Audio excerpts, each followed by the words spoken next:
Thực ra thì với du học sinh thì thông thường chúng ta sẽ nghe đến với những cái điều, những niềm vui, những cái sự hạnh phúc và những cái hào nhoáng mà chúng ta được biết tới và trước khi mà người ta đi du học và sau khi người ta quay trở về, đúng không? Thường là chúng ta sẽ nhắc đến điều đó nhiều hơn là những nỗi sợ. Tuy nhiên thì để có được những thành công như vậy và có được những kết quả tốt như trên thì rõ ràng người ta phải trải qua một quá trình rất là dài từ khi bắt đầu cho đến khi kết thúc. Và ở đó tồn tại những nỗi sợ riêng. Và những nỗi sợ đó là gì? Chúng ta sẽ cùng nhau bắt đầu xem video nhé. Ok.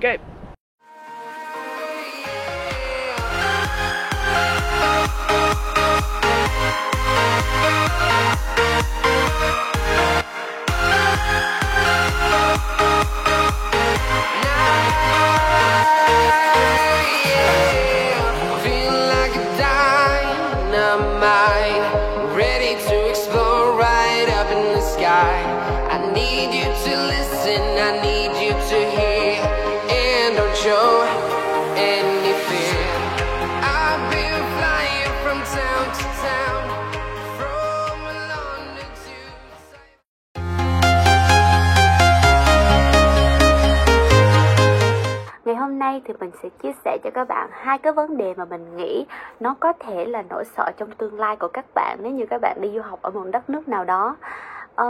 Cái vấn đề đầu tiên mà mình muốn nói tới đó chính là vấn đề về nhà ở. Khi các bạn qua đây thì cái việc mà ở với ai và chung sống với ai mà làm cho bạn thoải mái để các bạn có thể học tập thật là tốt, nó rất là quan trọng. Vì vậy trước khi qua đây thì các bạn phải tìm hiểu cái nơi mà mình sinh sống như thế nào nha. Còn nếu như các bạn không có điều kiện để tìm hiểu cái nơi mà các bạn sẽ ở nó như thế nào, nhà như thế nào, những người ở trong nhà như thế nào, thì các bạn có thể ký hợp đồng hoặc là ký hợp đồng một khoảng thời gian ngắn thôi, để nếu như mà nhỡ các bạn có ở đó không hợp đi nữa thì các bạn có thể chuyển đi chỗ khác và không bị ảnh hưởng tới tiền bon của các bạn. Cái vấn đề thứ hai mà mình muốn nhắc tới đó chính là vấn đề về vì công việc làm thêm. Bởi vì là khi qua đây du học thì các bạn có rất là nhiều cái quỹ thời gian rảnh rỗi luôn. Tại vì thường chúng ta sẽ lên trường tầm 3 tới 4 buổi trong một tuần thôi. Thì những cái buổi còn lại trong tuần thì chúng ta có thể đi làm part time, vừa để trang trải chi phí, vừa để phát triển thêm những cái kỹ năng mềm cũng như là giao tiếp với người nước ngoài nhiều, để chúng ta lên những cái kỹ năng khác nhau, đúng không? Mình thì mình nghĩ rằng là cái việc đi làm thêm thì các bạn phải cân nhắc. Thứ nhất là đối với đồng lương của chúng ta được nhận thì nó có xứng đáng với công sức chúng ta bỏ ra hay không. Và mỗi quốc gia thì sẽ có những cái chính sách lương hướng như thế nào đó thì chúng ta phải tìm hiểu. Ví dụ như bên Úc thì du học sinh chỉ được làm là dưới 20 giờ một tuần. Rồi mức lương tối thiểu là bao nhiêu, chính phủ có những cái đặc quyền gì cho du học sinh. Bởi vì ở bên đây thì có rất là nhiều bạn du học sinh mới qua đây và đi làm ở rất nhiều các nhà hàng cũng như ở những cái cơ sở làm việc của các bạn, bị ăn hiếp về lương hướng cũng như là bị ăn hiếp về nhiều cái cách khác nhau. Vì vậy nếu như mà các bạn cảm thấy không hài lòng với cái đồng lương mình làm hoặc là cảm thấy mình bị áp bức thì các bạn hãy lên tiếng. Các bạn có thể lên tiếng với chính phủ, các bạn có thể lên tiếng với hiệp hội sinh viên ở bên đây và để mọi người bảo vệ các bạn nha. Bởi vì khi mà đi du học thì mình đã xa nhà, xa tất cả mọi người thân quen, qua đây hoàn toàn là một cái gì đó mới lạ với chúng ta rồi. Nên là những cái việc như là nhà ở cũng như cái công việc làm thêm mà nó không thuận lợi hoặc là nó có gì đó làm các bạn buồn rầu thì nó rất là ảnh hưởng tới cái kết quả học tập của các bạn cũng như là cái đời sống tinh thần của chúng ta ở nước ngoài nữa.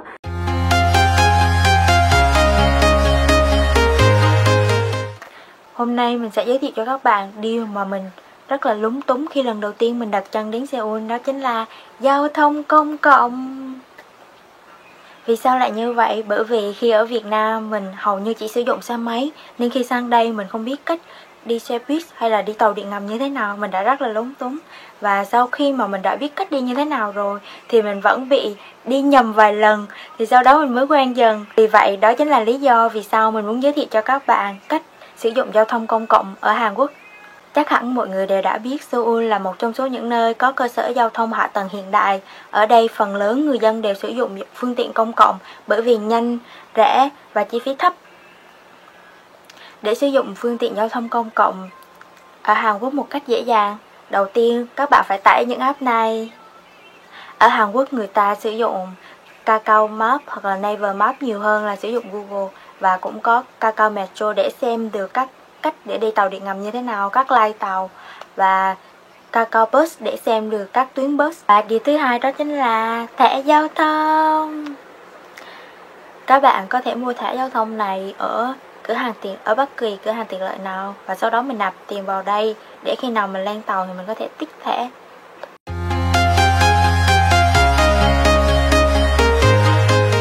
Thì khi là một du học sinh thì mình gặp rất là nhiều khó khăn cũng như là những cái nỗi sợ khi mình du học tại Mỹ. Thì như là rào cản ngôn ngữ, tài chính hay là nơi ở cũng như là văn hóa ở đây. Nhưng mà hôm nay thì mình muốn nói đến đó là giấy tờ thủ tục khi các bạn muốn đi du học. Thì việc mà chuẩn bị giấy tờ thủ tục một cách kỹ càng thì rất là quan trọng khi các bạn đi phỏng vấn cũng như là khi đi du học.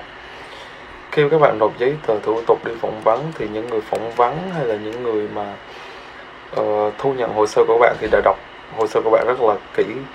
Nên cái việc mà khi vào phỏng vấn, người ta hỏi các bạn những câu trả lời phỏng vấn liên quan đến hồ sơ của các bạn thì các bạn phải trả lời một cách trùng khớp. Việc này thì tăng tỷ lệ khả năng đậu phỏng vấn của bạn rất là cao và giúp các bạn dễ dàng hơn khi đi du học. Và hôm nay mình thêm một điều nữa mình muốn nói, đó là mình đang gặp vấn đề về giấy tờ ở đây và mình đang bị out of status. Có nghĩa là mình phải nộp lại visa, mình phải xin lại những cái giấy tờ I-20 từ bên trường. Thì trong cái việc này thì việc đầu tiên bạn cần làm là liên hệ cố vấn cái văn phòng là du học sinh quốc tế. Thì người ta sẽ gửi cho bạn những cái list cần giấy tờ gì để chuẩn bị khi nộp hồ sơ. Thì các bạn phải liên hệ với cố vấn một cách liên tục và chuẩn bị cũng như là hoàn thành một cách sớm nhất có thể. Việc này thì nó gặp một số khó khăn vì những cái giấy tờ như là chứng minh tài chính hay là này kia thì các bạn phải làm lại, hoàn thành lại và phải gửi nó từ Việt Nam qua Mỹ một lần nữa. Cái vấn đề này xảy ra thì mình khuyên các bạn nên thuê luật sư. Thì luật sư sẽ làm cho các giấy tờ của các bạn nó an toàn hơn, nó nhanh hơn, và người ta sẽ chuẩn bị hay là câu từ người ta viết trong những cái lá thư mà để chứng minh rằng là mình muốn ở lại đây để học thêm nữa, thì nó sẽ nhanh hơn, giúp cho các bạn hơn. Nhưng mà cái việc thuê luật sư thì giá thành nó cũng rất là cao, từ 500 đến 1.200 trên một case.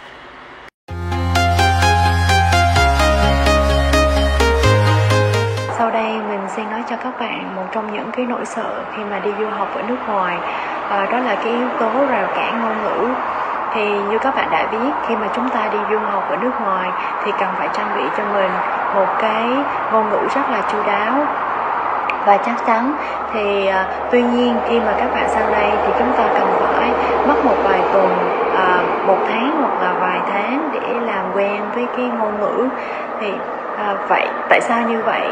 Thì khi mà chúng ta đã mất quá nhiều thời gian mà chúng ta đã chuẩn bị rất là chu đáo cho cái ngôn ngữ của mình, thì theo mình nghĩ thì cũng có rất nhiều cái lý do, như là người nước ngoài sẽ không quen với cái việc phát âm của mình, họ sẽ không hiểu những gì mình nói, và cũng có thể ngược lại thì người bản xứ ở đây họ nói rất là nhanh và họ dùng những cái từ lóng.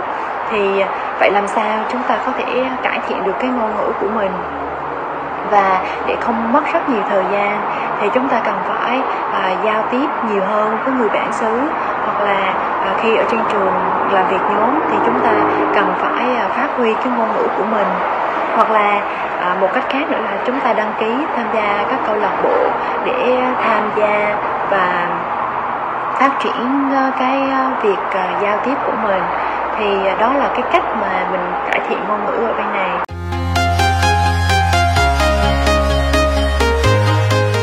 Cái này không phải là tất cả các bạn nha, nó chỉ là phần tương đối thôi. Và thực ra là những người Việt Nam sinh sống ở nước ngoài và du học sinh cũng vậy, họ gặp gỡ nhau và giúp đỡ nhau cũng khá là nhiều. Tuy nhiên ở một phần nào đó chúng ta vẫn thấy rằng là vì sao là như vậy? Bởi vì chúng ta sẽ tiếp xúc với những người Việt Nam đi học này, đi làm này, và trong môi trường xã hội cũng tương tự như vậy. Một bạn của mình học tại xứ Úc Và khi cái năm đầu tiên á, khi mà cô ấy vào cái môi trường học ấy, thì cô lại làm việc, học tập, thì lại không muốn làm bài tập nhóm cùng với những du học sinh Việt Nam, bởi vì nhiều lý do và các bạn cũng sẽ hiểu nhé. Cái điều thứ hai là bởi vì mới qua cho nên nghĩ rằng là ở nhà của người Việt sẽ ổn hơn và sẽ có những sự giúp đỡ nhiều hơn. Tuy nhiên thì không phải là như vậy. Cái thời điểm của này bạn đấy lại ở cùng với những cái bạn trẻ mà được gọi là bạn trẻ trâu khác. Các bạn qua bên này chỉ phục vụ cho việc đích là đi chơi nhiều hơn là đi học. Bởi vì có những cái nhóm thành viên sẽ sang bên này để đi du học theo cái kiểu là gia đình giàu có, và sang bên này để đi làm gì ạ? Để tận hưởng nhiều hơn là đi học và sử dụng những đồng tiền của bố mẹ. Vì vậy dường như là đó là một cái khoảng thời gian mà vất vả đối với cô. Đó là ví dụ thứ nhất. Ví dụ thứ hai thì một người bạn của mình học tại Hàn, thì bạn mới nói là thật ra là em sống với một cái bạn khác, người Việt Nam, nhưng mà bởi vì bạn là người Việt Nam cho nên em mới nghĩ là em ở không được. Và cũng có những lý do riêng là như vậy. Và không chỉ là ở trong cái cuộc sống của du học sinh tại cái nơi ở, nơi ăn, mà còn đó chính là nơi học. Và nơi học thì thông thường sẽ có cái sự cạnh tranh mà nó dường như là không lành mạnh và nó không hỗ trợ lẫn nhau. Mình có nhớ một câu chuyện là nếu như cho 4 người Việt ở trong một cái gọi là cái căn phòng, một cái phòng giam đi hả, mà ở trên đó sẽ là không có nóc, thì 4 người Nhật ấy, thì người ta sẽ hỗ trợ nhau để người ta có thể leo ra bên ngoài. Nhưng 4 người Việt ấy, thì dường như người ta giành nhau để không có thể ai ra bên ngoài cả. Thì đấy cũng là một trong những cái mà chúng ta đang nói trong vấn đề này. Ok, tuy nhiên nó không phải là tuyệt đối nhé. Rất là nhiều người Việt sống ở nước ngoài sẽ hỗ trợ nhau và giúp đỡ nhau rất là nhiều.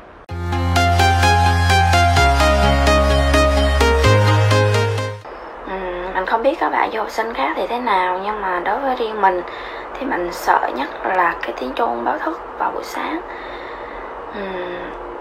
Ở Việt Nam mình thì rất là nóng, nhưng mà ở Nhật Bản thì lạnh lắm. Buổi sáng mà có khi lạnh 2-3 độ, cũng có khi 1 độ. Thì mình bây giờ đã 2 năm rồi, nhưng mà mình vẫn chưa thể quen được với cái lạnh ở bên này. Ở nước ngoài thì các bạn không có thời gian rảnh rỗi để mà nghỉ ngơi, hoặc là uống trà sữa với bạn, hoặc là đi đâu đó. Các bạn phải đi học rồi đi làm thêm, tối về thì phải nấu ăn rồi làm bài tập, cho nên là cái thời gian ngủ cũng rất là ít. Thì mình rất là muốn ngủ một cái giấc ngủ thật là sâu, một cái giấc ngủ thật là thoải mái, mà không có điều gì phải suy nghĩ là ngày mai là mình phải dậy sớm để mà đi làm, hay là mình phải dậy sớm để mình làm cái gì đó. Thì cái điều đó thật ra ở bên này một tuần mình chỉ được nghỉ 1 ngày thôi. Thì cái tối trước ngày nghỉ của mình thì mình rất là vui. Buổi sáng khi mà mình dậy đi làm thì mình làm ở trong bếp ăn ở siêu thị, cho nên là mình phải dậy từ rất là sớm, 5 giờ là mình đã dậy rồi. Cho nên là mình sợ lắm. Buổi sáng thì lạnh kinh khủng, thò chân ra khỏi giường, ra khỏi cái chăn cũng là một cái kỳ tích rồi, mà chỉ là một cái giấc ngủ bình thường thôi.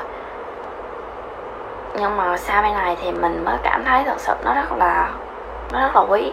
Mà ở Việt Nam thì mình chưa bao giờ có cái cảm giác đó.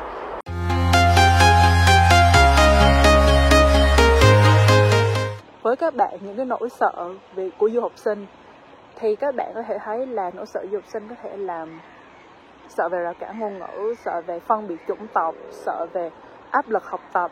Nhưng mà riêng với ở Phần Lan thì mình còn có thêm một nỗi sợ nữa, đó là nỗi sợ mùa đông. Nhắc đến mùa đông của Phần Lan thì mình xin lỗi vì phải phá vỡ một cái kỳ vọng của một ai đó về một mùa đông tuyết trắng xóa lãng mạn. Nhưng mà thực tế là sẽ là những ngày âm 25 độ, âm 30 độ. Những ngày mà các bạn mở cửa sổ ra không bao giờ thấy ánh nắng mặt trời. Và là những ngày mà các bạn phải đón Tết qua một chiếc màn hình điện thoại, nhìn cả nhà ăn Tết và mình thì ăn mì tôm. Vậy thì các bạn cũng có thể đặt ra câu hỏi là ủa vậy thì có gì đâu mà đáng sợ.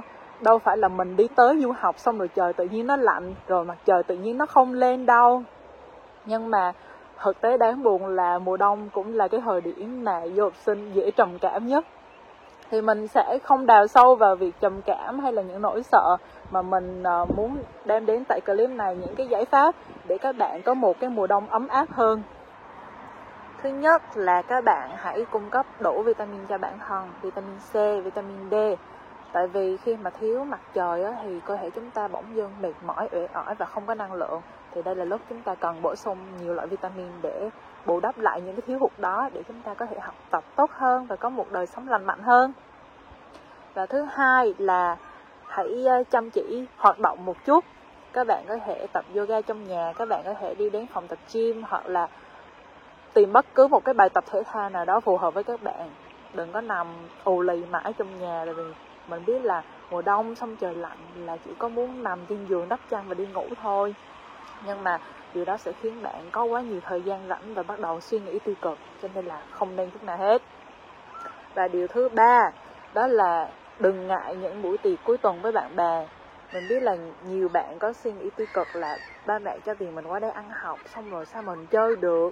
Nhưng mà thật ra những buổi tiệc nhỏ nhỏ cuối tuần chính là những cái nguồn năng lượng để các bạn có thể mở đầu một cái tuần mới học tập tốt hơn và tích cực hơn. Và ngoài ra thì những cái buổi tiệc đó cũng có thể giúp cho bạn cảm thấy đỡ cô đơn hơn trong một cái mùa đông giá lạnh tại những cái đất nước lạnh lẽo như Phần Lan.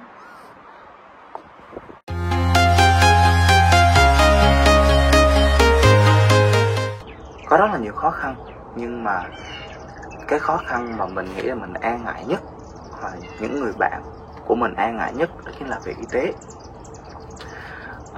Mình có một người bạn đã ở bên này rất là lâu rồi, và thời gian đầu mình qua đây thì người bạn đó có nói với mình một câu đùa như thế này, nghĩa là là du học sinh du học sinh thì đừng có nên bị bệnh ha.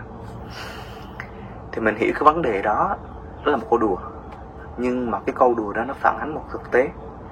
Một thực tế là cái mà du học sinh quan ngại nhất, đó chính là về chi phí trong y tế. Mình có một người bạn, cũng là một người bạn, cậu ấy đã từng bị tai nạn giao thông, và cái người đó không có nói cho mình là cái chi phí để chữa trị cho cái tai nạn của bạn ấy như thế nào, là bao nhiêu. Nhưng mà bạn ấy có nói với mình rằng cái chi phí để mà một chiếc xe cấp cứu đến nơi tai nạn giao thông và chở bạn ấy về bệnh viện, nó rơi vào khoảng tầm 1.000 đô. Đó chỉ là một cái chi phí vận chuyển thôi nha. Thì các bạn cũng thấy rồi đó, y tế của Mỹ nó rất phát triển, nó rất là hiện đại và nó rất là đáng tin tưởng. Nhưng mà cũng chính vì vậy nó đi theo nó là những cái chi phí rất là đắt đỏ, mà thậm chí những người ở đây người ta cũng rất là sợ. Thì qua đây rồi mình cũng chia sẻ, và mình cũng chia sẻ một cái lời khuyên dành cho những bạn là du học sinh hoặc là sẽ có ý định du học sinh, rằng là các bạn nên chuẩn bị cho mình những cái hành trang tốt nhất, và đặc biệt là một chiếc bảo hiểm y tế. Cái bảo hiểm y tế nó sẽ giúp đỡ cho các bạn, không gọi là tất cả, nhưng mà một phần nào đó giúp đỡ cho các bạn khi mà các bạn gặp những khó khăn về vấn đề y tế.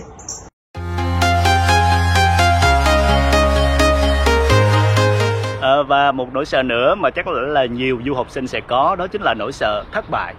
Trong nỗi sợ thất bại này thì mình chia sẻ hai thứ. Một cái là chúng ta sẽ sợ với mang tên đó là so với con nhà người ta. Thông thường là khi mà đi du học hoặc là khi mà du học tại môi trường đó rồi thì bạn thường hay mang bạn ra so sánh với những người khác, và đặc biệt là những bạn giỏi hơn thì cứ nghĩ rằng là tại sao con nhà người ta cứ giỏi như thế. Và đó là một trong những cái nỗi sợ, và chúng ta phải cố gắng ngày đêm phải làm như thế nào đó để mà cố gắng để giỏi hơn, cố gắng để mà tốt hơn, và có thể sẽ đạt được kết quả tốt. Nhưng mà đó cũng là một áp lực rất là lớn đối với những ai mà đi du học. Nỗi sợ thứ hai là nỗi sợ về trong chương trình học, nội dung học và môn học. Dường như tất cả mọi cái điều mà bạn phải đối mặt đó chính là bây giờ chính là cách thức bạn làm thế nào để học tốt nhất có thể. Và bạn cũng sợ thất bại, đúng không? Rồi đó là về chương trình thôi. Rồi sau khi mà đi học thì chúng ta lại phải tốt nghiệp, rồi phải làm đề tài, và nó dường như là một trong những vấn đề rất là lớn và chúng ta vẫn phải sợ. Rồi thế làm đề tài xong rồi chúng ta phải tìm cái công việc làm. Có thể là lo lắng sau khi mà chúng ta là tốt nghiệp xong rồi không biết là về Việt Nam hay là ở đây hay là như thế nào và có công việc tốt hay không. Tất cả mọi thứ đều là những nỗi sợ. Và như vậy chúng ta vừa mới xem xong cái video với những nhiều nỗi sợ khác nhau. Người thì sợ về thời tiết, người thì sợ về chương trình học, người thì sợ nỗi sợ mang tên con nhà người ta. Và cũng có những nỗi sợ mang tên đó là sự phân biệt. Nhưng mà ở đó muốn nói lên đó là khi mà bạn đi du học, không phải là mỗi niềm vui khi chúng ta bắt đầu nhận được học bổng và chúng ta bắt đầu đi du học, mà đó cả là một quá trình dài của một sự cố gắng, một sự nỗ lực. Và đó không thể thiếu, đó là những giọt nước mắt. Những cái lần mà bạn sợ hãi nhiều như vậy, đôi khi con người ta không phải sợ những gì to lớn lắm, nhưng mà đôi khi chỉ sợ một cái tiếng chuông đồng hồ của một buổi sáng thức dậy để mà người ta phải mệt mỏi để bước vào một cái ngày tiếp theo. Những nỗi sợ, có những nỗi sợ không có tên và có những nỗi sợ gọi thành tên, nhưng mà đó cho thấy rằng là một sự nỗ lực, một con đường dài cho những ai sẽ đi du học.